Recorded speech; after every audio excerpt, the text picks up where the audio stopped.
Kafirun, Al-Ikhlas, Al-Falaq, dan An-Nas. Nanti ditambah Al-Furqan ayat 23. Al-Anfal ayat 11. Ditiupkan, kemudian nanti disuruh ngunjuk 3 seruputan aja. 3 tegukan, maaf, 3 tegukan. 1, 2, 3. Kan sisanya masih banyak. Sisanya nanti digosokkan di area yang pernah dirajah. Punggung biasanya ya. Nggak mungkin di sini. Ya, bisa aja sih. Tapi biasanya di punggung. Itu dirajahnya di mana? Bapak mertua apa ibu mertua? Ya nanti kalau misal enggak gitu mungkin punggung ya, atau nanti tanyakan saja di mana, disiram sambil nanti dipijit-pijit, bacain ayat kursi. Nah, itu buat melepaskan efeknya itu seperti itu. Nah, Bismillah, moga-moga nggak kesambur beledek lagi. Soalnya udah tadi udah sama lain juga yang tersalah gitu terus terakhir sama timnya Surabaya gitu namanya yang itu apa gitu jadinya. Yang sama tim saya. Tapi ngomongnya udah keluar timnya ini. Sama namanya yang rugi. Atau waktu itu saya nggak ikut malam. Gitu. Itu bukan orang. Bukan ya. Ya oke, baik. Ya semoga udah keluar betulan dan nggak ada penyakit lagi. Karena kadang-kadang penyakit itu muncul, setan itu cuma numpangi. Jadi pola sehatnya juga harus diperbaiki semuanya. Ya, itu. Wallahu a'lam bishawab. Wah ya. Monggo. Assalamualaikum warahmatullahi wabarakatuh. Waalaikumsalam warahmatullahi wabarakatuh. Ada 2 pertanyaan. Yang pertama terkait dengan jin tadi ya. Jadi kita kan diyakini ada yang jin korin ya. Jin korin itu seperti apa? Kemudian yang pertanyaan kedua, kami kan lama 4 tahun di Sumatera Barat pada Makassar.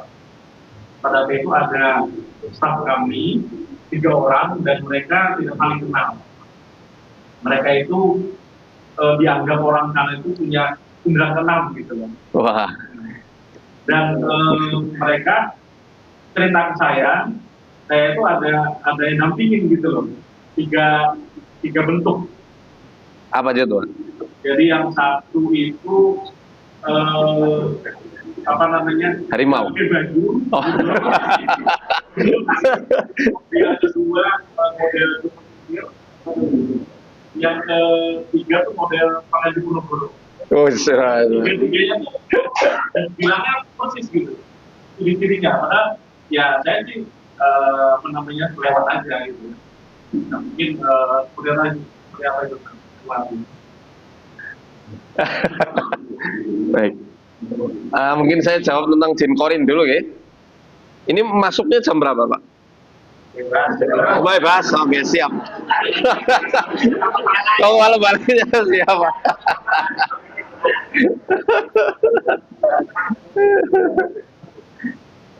Enggak, maksudnya biar saya jawabnya lebih leluasa itu. Tadi jujur saya terburu-buru. Baik, tentang jin korin itu jin yang diikat Allah untuk seluruh manusia. Memang dari kebijaksanaan Allah.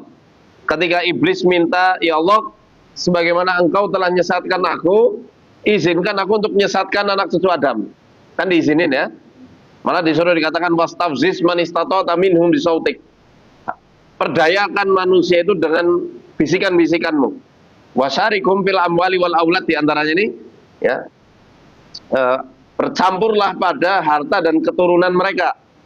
Nah, si korin ini yang dalam bahasa tafsir itu disebutnya dengan syaitonul waswas. Nama setan korin, nama lainnya adalah setan was karena dia sukanya bisikin.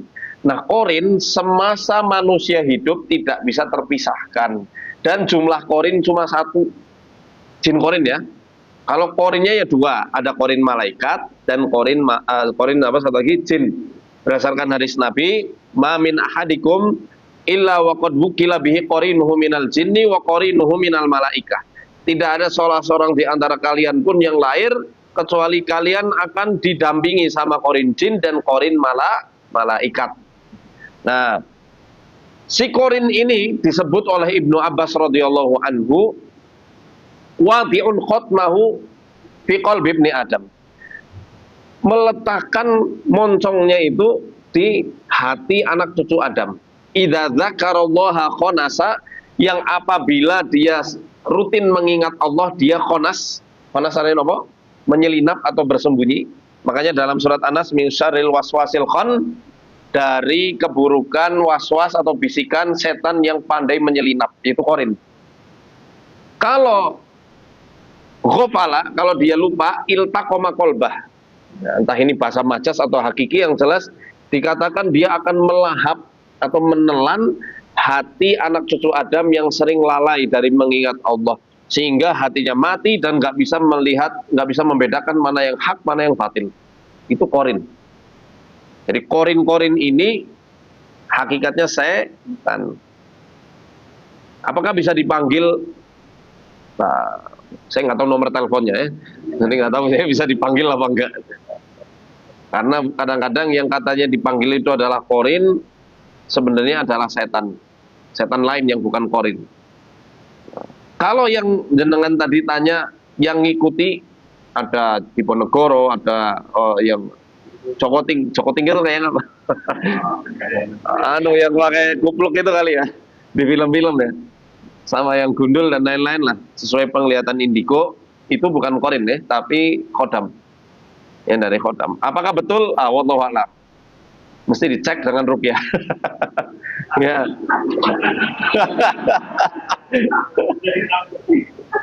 Kalau saya sih sebenarnya punya cara, Pak, punya cara untuk menilai apakah orang itu betul-betul ada gangguan atau tidak.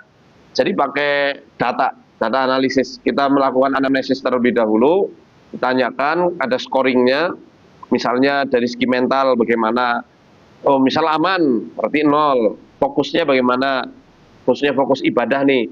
Setiap kali ibadah kok misalnya dia sering lupa rakaat sholat, bacaan Quran sering lupa, wah itu tanda-tanda. Ya, dari riwayat perklinikan, pernah nggak dia datang ke dukun? Dia pernah nggak berobat ke dukun misalnya? Atau dari mbah-mbahnya itu ada yang dianggap sebagai orang sakti atau enggak?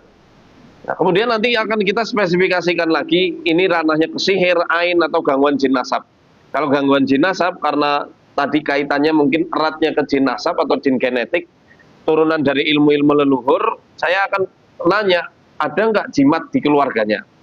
Ada nggak kemampuan indigo yang dimiliki oleh orang tersebut? Atau mungkin keluarganya ada yang indigo, enggak? Kemudian ada nggak mitos-mitos yang berkembang dalam keluarga, misalnya, oh dulu mbahnya sakti, ditembak Belanda nggak mempan misalnya. Nah, atau kayak Hitokiri Batosai ya, bisa membunuh 100 Belanda dengan sekali tebas. Misalnya kan mitos-mitos gitu ya. Kemudian ada nggak amalan yang pernah diamalkan secara turun-temurun, misalnya puasa mutih, puasa ngerowot, puasa pati geni, atau mungkin bertapa, tapa kungkum, tapa ngalong, tapa pendem, ada nggak hal-hal itu yang pernah diamalkan? Kemudian yang terakhir adalah trauma. Ada nggak trauma yang terwariskan dari orang tua? Itu semua nanti akan membentuk siklus gangguan itu. Kalau memang ada. Kalau nggak ada, insya Allah aman. Insya Allah aman. Nah, kalau khodam pasti ada ikatan, ya. Tapi kalau menurut saya nih, kalau dari omongan orang yang diklaim indigo, saran saya, Bapak nggak usah dipikirin, nggak usah mikirin, karena kadang-kadang orang kayak gitu tuh kejebak sama persepsinya sendiri. Ya, dunia metafisik itu dunia penuh tipu-tipu, karena fitrah kita nggak tahu. Ya, mata kita itu tidak didesain untuk melihat mereka, sehingga orang yang katanya indigo pun juga gampang diplesetkan sama setan.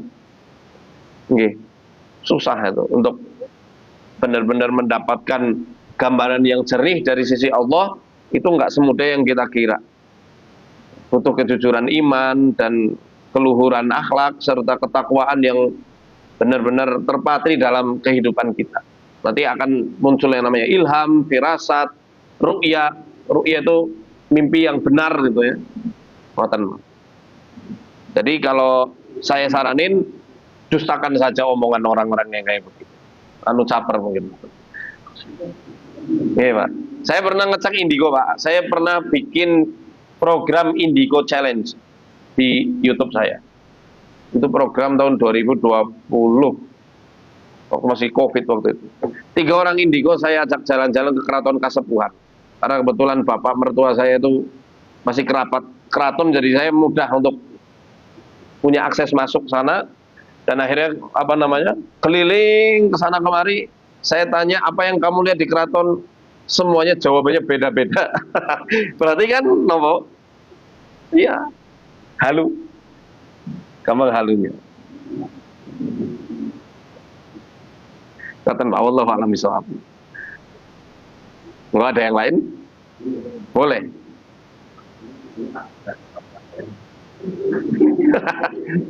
Saya ikut ya. Waalaikumsalam.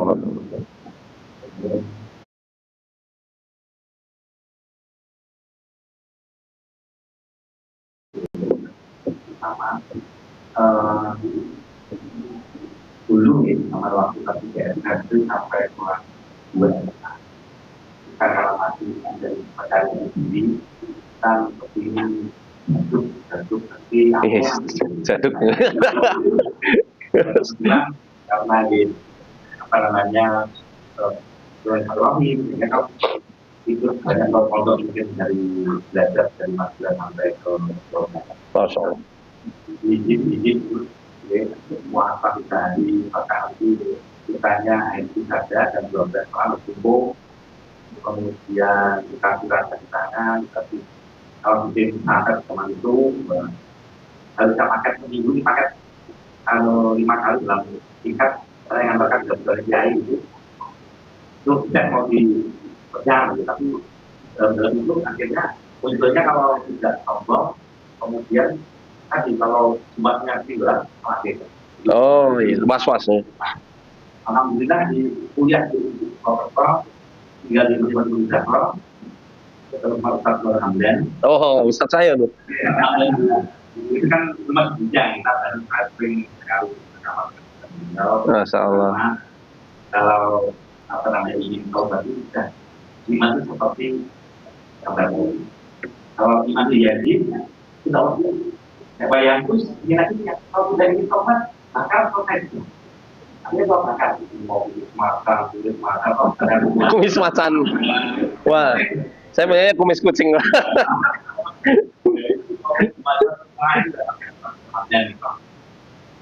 Atau memang hanya satu yang kemudian Pak Prof itu kemudian mendatangi itu mendatangi yang matanya. Dan itu kan pun seringkali lah itu di orang pekerjaan itu merugikan juga ya. Tapi alhamdulillah awal-awalnya belum kayak agak di wadah. Nah, tapi itu sudah sama itu dalamnya ibadah tidak ada masalah. Dan sudah merasa nggak ada ini cuma tadi pernah ada orang gitu, kok ada tanya waktu berdua Mas, kok dia mau mau gini, yang lain jadi baru bakal ngomong. Tapi ada yang menyampaikan kalau ada perkataan seperti itu lebih baik tidak bisa dipikirkan. Sehingga, tapi untuk betul-betul yakin apakah kami sudah tidak sebelum itu kan kita tidak tahu. Karena sudah beberapa kali ya bahkan belumnya sudah ada masalah. Karena mungkin tempatnya tadi ini ada usaha kayak Wapera, Mas, ini ada kawan, jadikan satu, ini yuk masuk yang itu yang kenapa di kami itu tidak bisa. Saya berusaha menguatkan seperti itu, tapi yang jelas selama ini tidak ada masalah. Yang pertama dan yang kedua, kita sudah yakin bahwa dimanapun dia tidur di tempat yang angker pun dan saya takut biasa, tapi tetap kemudian ya menginap di sini ada dulu lidah memiliki juga katanya seorang tidak bismillah ya bilang betul itu. Tetapi kadang tetap ada kadang-kadang rasa itu juga kan lagi bismillah Jadi kalau Jepang itu ya ke 3 bulan 7 bulan. Karena kalau kilometernya jauh 5 bulan, 1 bulannya tinggal di asrama, 3 bulan. Kalau jauh itu seperti sendirian. Tapi kalau di luar negeri saya nggak sama sekali tidak ada anak-anak yang rapian gitu. Begitu bangke yang kon. Tapi yang malah kita sendiri memang kita tuh sudah cerita sama kita lama di luar negeri itu ada ini itu ini apa itu. Tapi bisa kalau di sini tempat itu ada ya rasa ini tapi jelas itu orang mantap dalam belum ada rasa aku sama sekali jadi masih ada kata dalam ini oh ya tapi kita larang mungkin masih tetap dan sama sekali tidak takut atau rasa itu ada saya. Assalamualaikum warahmatullahi wabarakatuh. Assalamualaikum. Yang pertama, karena dulu pernah pengen jaduk, kemudian di Rukyah nggak pernah ada reaksi apapun, ya insya Allah udah hilang. Insya Allah udah betul-betul hilang. Atau memang itu hanya trik sulap saja, bukan betulan masuk ya. Hanya ngasih sugesti-sugesti kayak gitu aja. Karena pada hakikatnya jimat itu memang layan, fa'walayadur, tidak akan beri manfaat ataupun madorot. Dan kita perlu tahu bahwa yang namanya gangguan setan itu nggak mesti harus bikin orang kerasukan ya. Kadang mereka mengganggu dari celah emosi, mereka mengganggu dari celah pikiran, dari celah ibadah. Kalau itu semua dirasa aman, berarti sudah clear. Apalagi sudah tobat, sudah hijrah, dan waktu sama Ustaz Nur Hamdan diberikan banyak sekali masukan-masukan oleh beliau. Ya, insya Allah dengan tauhid yang sudah terbangun kokoh, setan ini akan terhempas dengan sendirinya walau nggak dirukyah. Karena memang utamanya adalah tauhid. Tauhid itu artinya apa? Mengesahkan Allah sesungguh-sungguhnya, sebenar-benarnya, tanpa menyekutukannya dengan sesuatu apapun. Ini obatnya sebenarnya. Kemudian yang kedua, luar negeri itu kok nggak seserem sini, intinya kan kayak gitu ya. Di Jepang itu sebenarnya mitosnya sama. Cuma karena kita tidak hidup di sana terus-terusan, tidak tumbuh di sana, dan juga tidak didramatisir hal-hal yang berkaitan dengan makhluk goib. Jadi kayaknya pikiran kita terhadap Jepang adalah negara yang maju, yang berkembang teknologinya. Padahal pembacaan tarot sampai sekarang masih banyak di Jepang. Tarot, kemudian ilmu ramal, masih mereka percaya. Mereka juga punya konsep adanya ilmu-ilmu turunan di Jepang. Hantu Jepang kayak apa? Wallahu a'lam ya. Kalau mau tahu ke Aokigahara gitu, yang apa? Yang tempat buat bunuh diri itu. Ya lagi-lagi yang ngontenin juga orang Indonesia itu. Yang ngontenin katanya itu apa? Hutan angker, justru malah orang Indonesia. Orang Jepang mungkin mereka tahu itu angker dan mereka cuek. Karena mereka juga banyakan introvert kali ya. Begini, kalau saya simpulkan hantu itu sebenarnya produk budaya. Hantu ya, bukan jin. Kalau jin di mana-mana ada, jin Jepang juga ada. Bahasanya kayak apa ya? Mungkin bahasa Jepang gitu ya. Belum pernah kenalan loh. Ya. Kalau jin di mana-mana pasti ada. Kalau hantu itu produk budaya. Pocong, kenapa gentayangannya cuma di Indonesia dan Malaysia? Kalau di Malaysia kan namanya hantu bungkus. Hantu bungkus itu. Iya, saya waktu ke sana juga orang-orang tahunya itu hantu bungkus. Mitosnya sama kayak kita lah. Tapi saya lihat ya, karena saya kan 4 tahun ya di Mesir. Di sana itu mayoritas Islam. Ada sebuah distrik, nama distriknya itu Duwaihah. Itu hampir sekelurahan isinya kuburan. Dan kuburan orang Mesir beda sama kita, Pak. Orang kita kuburan itu dipendem tanah. Di sana mayat itu diletakkan di bawah bangunan. Jadi dikasih bangunan, diberi lorong ke bawah tanah, ditaruh di situ karena tanah di Kairo itu ambles kalau buat nguruk. Jadi dibikin pemakaman itu seperti rumah-rumah. Mestinya kalau ada pocong gentayangan, ya pocong di Indonesia itu rekasa. Mau bangun dia udah ketindih tanah, udah sesak nafas dulu itu mestinya kan. Tapi kalau di sana mestinya pocong itu jauh lebih berpotensi buat gentayangan, gedor-gedor pintu pemakaman. Tapi selama di sana saya nggak pernah ada dengar pocong gentayangan. Jadi saya simpulin, wah berarti hantu itu produk budaya, produk dari pikiran masyarakat sekitar. Karena pocong itu kaitannya dengan kematian, dan kematian adalah sesuatu yang paling ditakuti oleh kebanyakan manusia, maka pocong itu menjadi sebuah momok. Zaman Majapahit nggak ada pocong, adanya hantu api Banaspati. Kenapa? Orang meninggalnya dibakar, makanya api yang muncul, bukan kain putih. Nah, jadi seperti itu. Kiatnya gimana biar kita nggak takut? Kiatnya kita harus tanamkan dalam batin kita. Kita khalifah, kita imamnya, mereka makmum kita. Dan kita mesti tahu ketika mereka berusaha menampakkan diri di alam kita, pada hakikatnya dia lagi mau bunuh diri. Kenapa saya katakan kayak gitu? Saya analogikan sederhananya begini. Kita kalau tarung sama ikan hiu, ya, kalau tarungnya di laut, yang kalah siapa? Tapi kalau hiunya terdampar di pantai, kita bakar ikan hiunya, kita jadiin sate, bisa saja, ya kan? Ya suruh siapa? Menerobos alamnya. Sama jin masuk ke alam kita, menampakkan diri, dibentongi, benjol.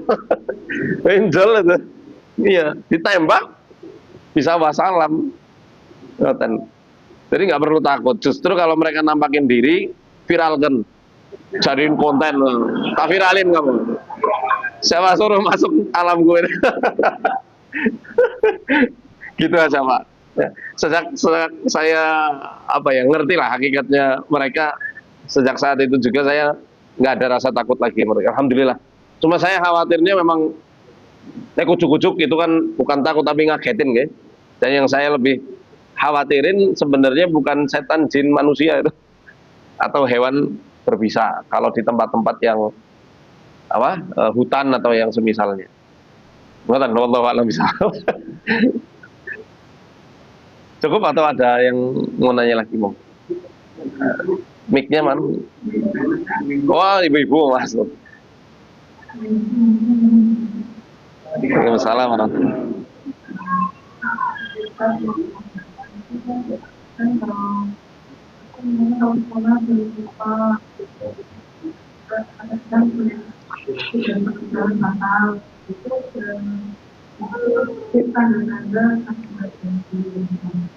maka kita kadang juga bisa dilakukan, tapi kadang-kadang kita tiba-tiba mendapat bisa pada orang apa hal itu apakah itu kemudian bagaimana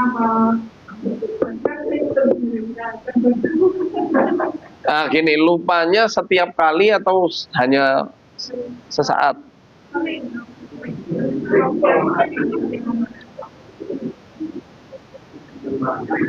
Oke.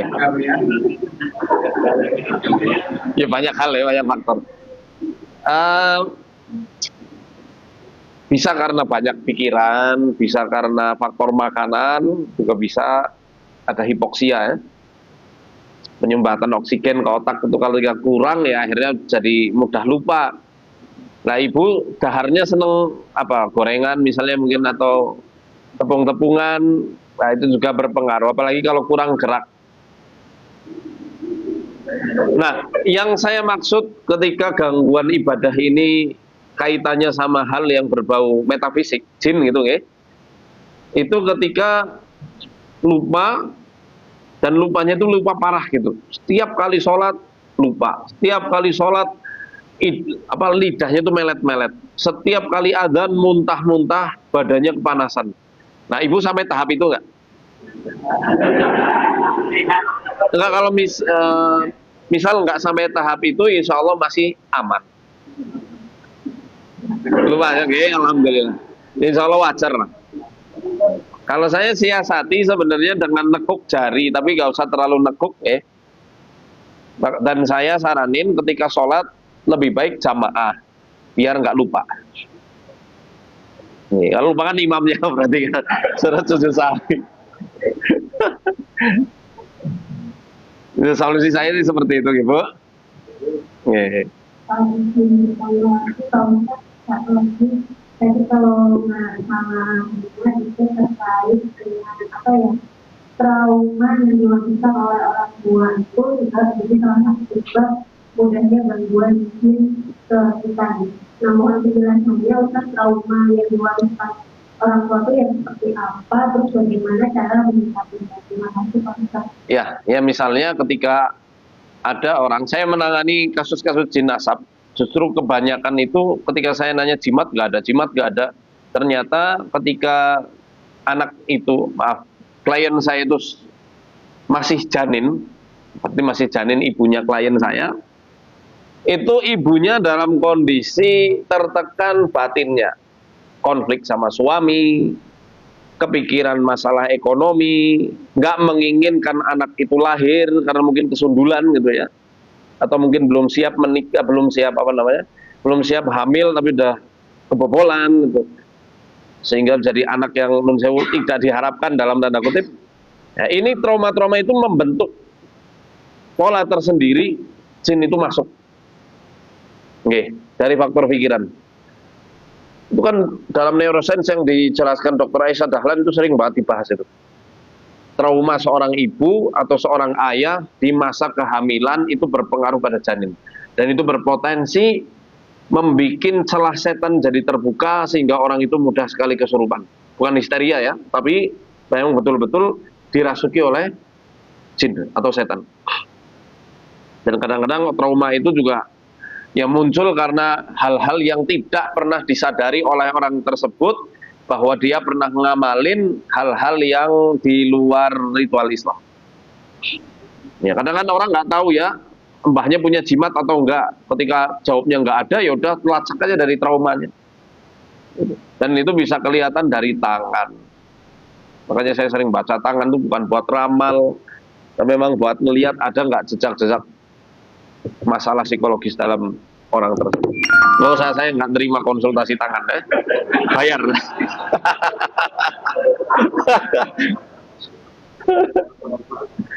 Ya kalau sering lihat konten saya kan gitu ya. Waktu di Mas Denso itu, dan juga saya ngelihat tangannya itu. Oke, ada yang cukup ya Bu ya? Baik. Mic-nya itu. Saya pernah mengalami semacam kayak kerasukan selendang putih gitu. Selendang putih ya. Jadi saya hampir mirip sama Pak Iman tadi. Jadi saya itu sudah sering ngaji mana-mana gitu ya. Jawa Timur itu kan banyak ilmu ilmu kekebalan ya, ilmu kebal gitu. Itu saya coba belajar waktu itu, datangnya orang gitu ya, dikasih amalan-amalan itu, amalan-amalan itu dan saya. Dan suatu saat mereka itu bilang, suatu saat nanti ada semacam selendang putih yang bisa masuk ke dalam tubuh gitu ya. Nah anehnya kan, saya itu habis sholat tahajud, kemudian saya sedang sebentar sebelum sholat subuh itu kayak seperti selendang putih masuk dalam tangan saya ini, terus keluar lagi, dan itu keringat yang belum banyak di tubuh saya. Nah ini apakah itu termasuk jin sama setan gitu ya? Iya. Nah kemudian saya kan di sini ikut kajian-kajian juga menjaga salah, kemudian Satpatlan dan Satpatlan. Nah itu saya juga perutnya juga gitu ya. Tapi saya nggak merasakan itu barang-barang itu saya. Nah ini saya kepingin seperti apa penjelasan, apakah di dalam tubuh saya itu masih ada jin atau apa Nah sering saya ini kalau saya itu kan itu bisa hilang ketika kita baca al-Mansurat terus kalau saya makan Istiqomah ya. Oke. Jadi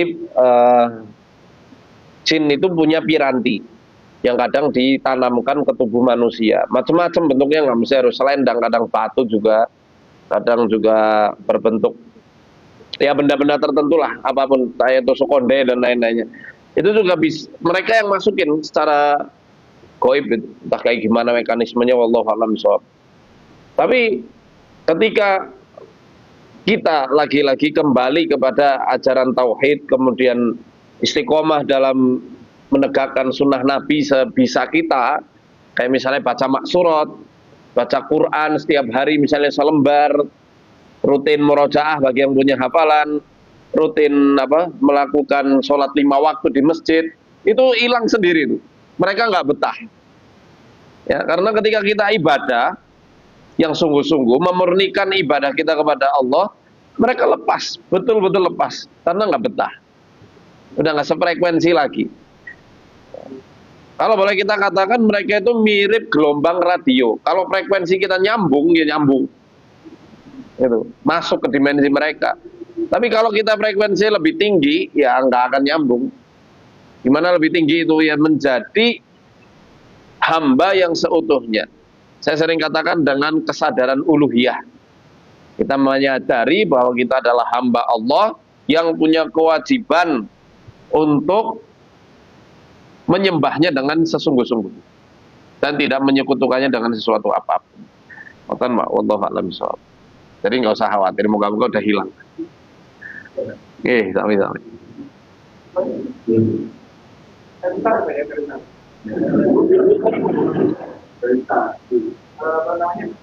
Dulu saya punya kaget di Barulah di pasar itu, tapi saya juga pernah begitu. Hanya saja beberapa kali itu kami kira-kira tidak berguna. Kadang-kadang pun hanya dari satu kadang-kadang saya merasa bersalah sama orang yang tidak saya tahu. Walaupun itu tidak selalu terjadi, cuma ada masanya sangat sensitif. Ada masanya dia bilang, gimana? Coba saya lihat. Nih saya terawang. Wah, enggak ya. Nah, canda. Enggak, saya nggak bisa terawang. Dari situ nama saya. Saya lihat tangannya aja. Kelihatan nggak ya kalau dari begini? Oh, ternyata kejauhan. Nggak kelihatan, maaf. Apa? Aslinya dari mana? Oh, Palembang.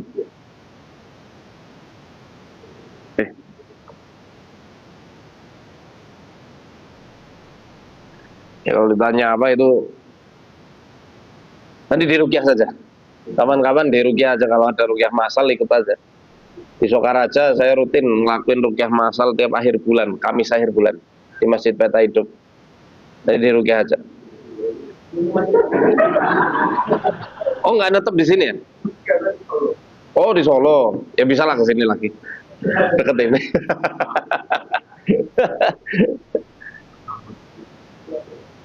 Ya, jadi mereka memang memainkan perannya di sisi kognitifnya, pikiran. Jadi memang mungkin jenengan kreatif juga, banyak ide, dan akhirnya kadang-kadang firasat itu muncul. Coba diperhatikan aja. Pada fase apa firasat itu pas lagi tajam?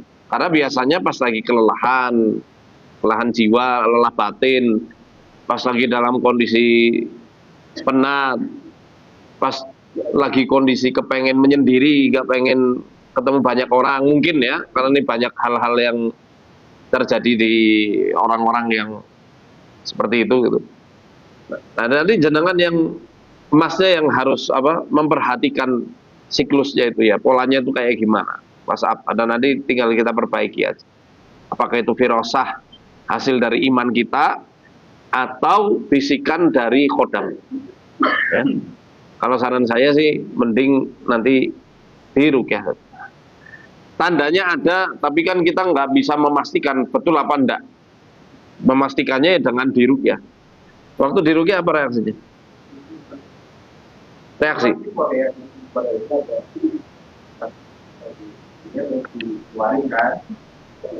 Sampai kesurupan enggak?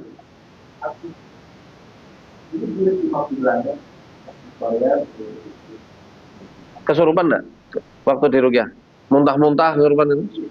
Oh iya. Ya berarti betul apa?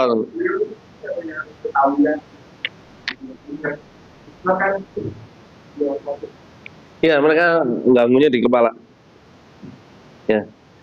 Insya Allah, semoga Allah hilangkan semuanya, ditetapkan iman Islam dan ketauhidan. Amin. Allahu Akbar.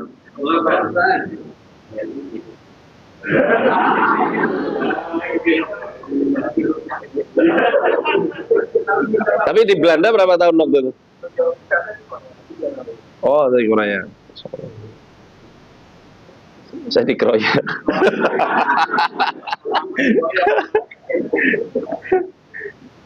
Bukan ada yang lain mungkin? Sampai jam berapa, Pak? Oke, silakan, Pak. Aman, sampai jam 4 juga boleh.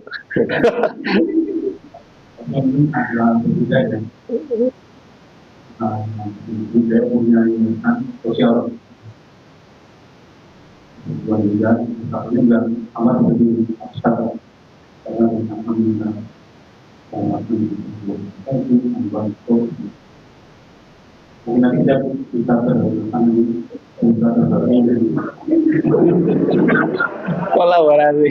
ya, saya kasih kesempatan buat sangat yang kita jadi sama. Sudah tidak juga bergerak. Saya kalau tidak tahu dulu, saya kadang-kadang itu. Tapi kalau kan kita tapi saya itu kadang kalau dengan kita tentang sejarah ini, katanya catatan yang sejarah itu ada nanti di akhir ada informasi. Dan kemudian hari ditemukan itu benar ada sekarang sudah muncul. Oh, Iya begitu. Jadi nanti kita dapat melihat itu mungkin ada semacam itu yang apa dalam ada apa itu kadang-kadang abang menjadi pikiran saya walaupun itu apa itu kita tidak saya bawa tentang oh nggak usah. ya kalau soal Dajjal itu Rasulullah SAW pernah menyampaikan sebelum Dajjal asli itu muncul akan banyak Dajjal-Dajjal kecil. Dajjal-Dajjal kecil itu adalah pendusta-pendusta agama, pendusta-pendusta yang mengatasnamakan apa Islam, dan ya para dukun-dukun itu juga termasuk Dajjal itu ya. Sebelum Dajjal yang asli itu nanti muncul. Apakah sekarang Dajjal sudah ada? Sudah. Sejak masa Rasulullah SAW, Dajjal sudah ada. Ada sahabat namanya Tamim Ad-Dari radhiyallahu anhu. Suatu ketika karena beliau itu pelaut ya, lagi melaut, itu kesasar sampai ke sebuah pulau yang dia nggak kenali sama sekali, itu pulau apa. Dan ternyata ketika dia terdampar, dia ketemu sama dabah. Dabah itu bahasa Arab maksudnya adalah hewan yang kata Tamim Ad-Dari itu semua bulunya warna hitam sangat lebat sehingga dia tidak bisa membedakan mana ekor mana kepala. Karena saking lebatnya si dabah itu. Nah, dabah ini memang makhluk yang Allah utus untuk menjaga pulau yang menjadi kerangkengnya Dajjal. Kemudian ditanyakan, Tamim, kamu mau tak tunjukkan nggak seorang laki-laki yang nanti akan muncul di akhir zaman? Akhirnya ditunjukkan ada seorang laki-laki yang memang diikat dengan beberapa ikat rantai. Kemudian di situ laki-laki ini menanyakan, apakah sudah diutus Muhammad sebagai seorang nabi? Udah. Kalau gitu masaku sebentar lagi. Padahal sudah 1446 Hijriah. Itu kan tanggalan Hijriah ya, tanggalan dari masa Rasulullah hijrah dari Mekah ke Yatsrib. Berarti udah 1 milenium yang lalu Dajjal udah muncul, udah ada. Bukan muncul ya, udah ada. Dan dia hidup. Masih nunggu kapan waktunya rantai-rantai itu dilepaskan Allah dan dia berjalan-jalan di muka bumi selama 40 hari saja. Nggak lebih, 40 hari. Tapi hari pertama seperti setahun, hari kedua. 3 hari pertama seperti setahun, hari-hari berikutnya seperti sebulan, dan setelahnya seperti hari-hari biasa. Tapi fitnahnya subhanallah, nggak pernah ada fitnah. Fitnah itu artinya ujian ya. sepanjang peradaban manusia di muka bumi ini tidak ada fitnah terdahsyat daripada fitnahnya Dajjal. Karena rububiyah itu artinya apa? Tata kelola yang itu menjadi hak prerogatifnya Allah, itu diizinkan untuk ada di Dajjal. Karena saat itu bumi tandus, Dajjal mengatakan, "Hei bumi, tumbuh." Langsung tumbuh. Tanpa adanya air, tanpa adanya hujan. Sungai mengalir. Dan setan-setan itu pada gegap gempita, pada seneng. Dajjal, bosnya setan manusia. Maka setan jin, yakni iblis, dengan setan manusia berkolaborasi. Saat itu Dajjal bilang, "Aku ini Tuhan," katanya. Ada orang yang bilang, "Kalau kamu memang betul-betul Tuhan, hidupkan orang tuaku yang sudah meninggal puluhan tahun yang lalu." Diketuk kuburannya, muncul kedua orang tuanya. Padahal itu adalah jelmaan setan yang mengaku-ngaku sebagai orang tua orang tersebut, sehingga orang itu akhirnya kafir. Pokoknya ngeri sekali lah Dajjal. Kapan munculnya? Ini wallahu a'lam bishawab. Yang ada memang ijtihad dari ulama-ulama akhir zaman, ulama-ulama yang memang mendalami dunia eskatologi. Itu masa-masa kita ini kemungkinan masa yang memang dekat dengan kemunculannya nopo. Tapi baru kemungkinan, nggak ada dalil yang secara qat'i menjelaskan dia itu muncul dalam jangka waktu yang dekat ini. Intinya Dajjal muncul ketika kelaparan itu sudah merajalela, pembunuhan ada di mana-mana, perang di mana-mana, dan manusia dalam kondisi yang semuanya itu dalam kondisi yang sangat terpuruk secara ekonomi, secara sosial, sehingga saat itu hewan-hewan kembali lagi bisa berbicara. Ini sapi-sapi di peternakan ini besok bisa bicara ini. Jadi kalau sapi disuruh narik gerobak, nah ini dalam hadis riwayat Bukhari Muslim dikatakan, manusia, aku diciptakan bukan buat narik gerobak. Enak aja loh. Protes, hewan-hewan saat itu protes. Serigala pun sampai bisa protes. Hari ini adalah hari keganasan, dan aku kalah ganas daripada kalian. Jadi saat itu manusia memang ganas banget. Mungkin saking laparnya mereka melakukan kanibalisme. Mungkin karena saat itu bahan pangan sudah betul-betul sudah sangat minim. Maka Rasulullah SAW mengatakan, kalau kalian mau kenyang di akhir zaman, sangu kurma. Sedia kurma. Dan makanan orang beriman saat dukun muncul adalah dengan tasbih, tahmid, takbir, tahlil. Ya. Makanya kemarin saya dikasih nasihat sama sahabat saya. Amalan terbaik di akhir zaman ini memang menyedikitkan makan, katanya. Buat latihan. Nggak tahu kapan sih. Nah. Iya. Tapi sekarang latihannya mulai besok aja. Sekarang makan dulu yang banyak. Bukan Pak ya. Jadi banyak buku-buku tentang eskatologi, banyak buku-buku yang ditulis oleh ulama-ulama terpercaya tentang akhir zaman, dan Dajjal itu memang sudah ada, tinggal kita tunggu aja kapan. Nggak usah ditunggu-tunggu ya, kita nunggunya Imam Mahdi. Di antara genosida yang dari Palestina itu kan dalam rangka menyambut kedatangan Dajjal. Karena butuh namanya tumbal anak-anak. Makanya target mereka anak-anak, kaum wanita, kaum lemah, dibombardir supaya tanah Palestina jadi merah. Baru saat itu nanti Dajjal mulai muncul. Apalagi kalau Israel terdesak, kalah, Dajjal muncul. Nggak apa-apa, sisan perangnya.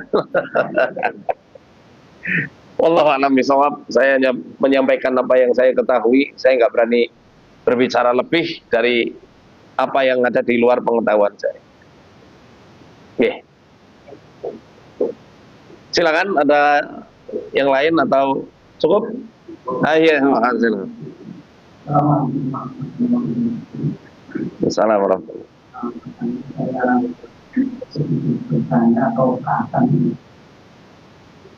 Jadi kalau kita dengarkan di atau di ada tayangan bagaimana ada mayat yang disiksa. Itu katanya kalau kita menggunakan kamera yang resolusi tinggi itu, berarti nanti siksa kubur atau apa bisa dilihat.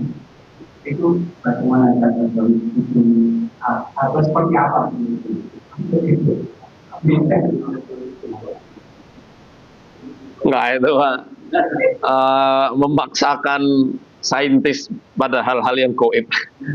Nggak akan bisa, Pak. Secanggih apapun alat manusia, jangankan siksa kubur, penyakit santet aja, sama peralatan dokter paling canggih aja susah kadang dideteksinya. Gimana? Saya lagi nangani kasus seorang anak yang keluar darah dari pori-porinya tanpa adanya luka. Di 10 rumah sakit, 3 di antaranya rumah sakit besar, bahkan profesor-profesor turun tangan. Itu aja nggak bisa deteksi penyakitnya apa. Dikatakannya normal diagnosanya, tapi adalah darahnya itu amis banget. Nah ini urusannya sihir loh ya, bukan yang sampai goib mutlak. Apalagi siksa kubur, apalagi nikmat kubur, jelas aku yakin nggak akan ada alat manusia yang bisa menjamahnya. Itu Pak. Karena itu termasuk goib mutlaknya memang hanya Allah saja yang mengetahui. Oke. Cakap. Baik, kita tutup dengan doa kafaratul majlis. Subhanakallahumma wa bihamdika asyhadu an la ilaha illa anta astaghfiruka. Mohon maaf atas segala salah kata dan sikap saya. Yang benar semata-mata dari Allah, dan semoga kajian kita ini dijadikan pemberat timbangan amal soleh kita di hari akhirat kelak. Amin Allahumma amin. Arsadani Allah wa iyyakum bila taufiq wal hidayah. Assalamualaikum warahmatullahi wabarakatuh.